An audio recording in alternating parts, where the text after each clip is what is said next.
Guys, আজকের এই ভিডিওটা অনেকটা গুরুত্বপূর্ণ। আমি বলবো 100-র মাঝে 100ই গুরুত্বপূর্ণ। কি বিশ্বাস করছেন না? সম্পূর্ণ ভিডিওটা দেখে যান। আমার সাথে 2টা মিনিট যদি থাকেন তাইলে আপনার কোনো ক্ষতি হবে না। 2টা মিনিট যদি এই ভিডিওটা দেখেন তাহলে আপনার কোনো লস হবে না। তো আসলে ভিডিওটা হলো, আমাকে নির্মল সেন নামের একজন দাদা মেসেজ দিয়েছিল। আমাদের সমাজে অনেক ছেলে জন্ম নেয় যারা একটু মেয়ে টাইপের হয়ে থাকে, যাদেরকে কিনা আমি আপনি হিজড়া, মাইছা, ছাক্কা, কিন্নার এসব বলে থাকি। ভাই একবার ভেবে দেখেন তো, তাদেরকে যে এইসব বলাটা কি আমাদের লাভ? হ্যাঁ, আমাদের অনেক লাভ হইতেছে, ওই যে আমাদের পাপ হইতেছে। আসলে তাদের দোষটা কি বলেন তো? তারা তো আর জেনে শুনে এরকম হয় নাই। তাদেরকে তো ওই ভগবান সৃষ্টি করেছেন, ওই আল্লাহ সৃষ্টি করেছেন, ওই ঈশ্বর সৃষ্টি করেছেন, তাই না? আপনি তাদেরকে ট্রোল করছেন, আপনি তাদেরকে নিয়ে ঠাট্টা করছেন, ঠিক আছে, কিন্তু একবার তার জায়গায় নিজেকে রেখে ভেবে দেখবেন তো, তার জায়গায় যদি আপনি থাকতেন, আপনাকে যদি কেউ এরকম বলতো, তাইলে আপনার কেমন লাগতো?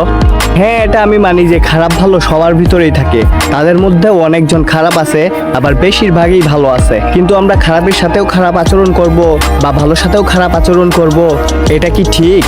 এটা একদমই ঠিক না। আমরা একজন সুস্থ মানুষ, আমরা সুস্থ মানুষ হয়ে যদি তাদেরকে এরকম বলি তাহলে তো তারা আঘাত পাবেই নাকি? আমরা শুকরিয়া আদায় করব যে অনেক ফ্যামিলিতে এরকম ছেলেদের কখনো অবহেলা করে না। আবার কিছু কিছু ফ্যামিলিতে তাদেরকে এত পরিমাণ ট্রোল করে, এত পরিমাণে টর্চার করে, তারা বাধ্যতা হয়ে সুসাইড করে। ভাই আমি মন থেকে স্যালিউট জানাই ওইসব ফ্যামিলিদেরকে যারা এরকম ছেলেদেরকে বাকি 4টা ছেলেদের মতো দেখে, সবসময় স্নেহ মমতা ভালোবাসা দিয়ে নিজের কাছে আগলে রাখে। আপনিও হয়তো জানেন, তাদেরকে যখন আপনি হিজড়া, মাইছা, ছাক্কা বলে ট্রোল করেন তখন তাদেরকে অনেক কষ্ট লাগে।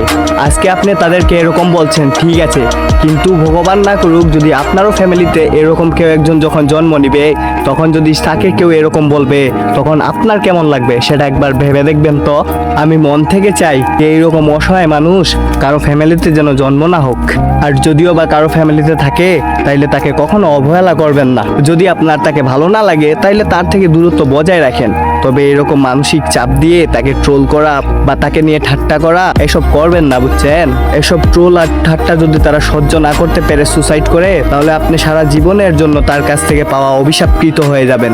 আর আপনি হয়তো এটা ভালো করেই জানেন যে হিজড়া, মাইছা এদের অভিশাপ 7 জনম পর্যন্তও কাটে না। তো আমি ওদের বিষয়ে বেশি কিছু জানি না, তবে একটা কথাই বলবো আপনাদেরকে যে প্লিজ কখনো তাদেরকে নিয়ে এরকম মজা করবেন না। সবাইকে আপনারা যে চোখে দেখেন, যেভাবে সবার সাথে কথা বলেন, তাদের সাথেও এভাবেই কথা বলবেন। দেখেন তাদের ভিতরে অনেকগুলা ভালোবাসা আছে। ভাই যদি আমি ভুল কিছু বলে থাকি তাহলে মন থেকে সরি।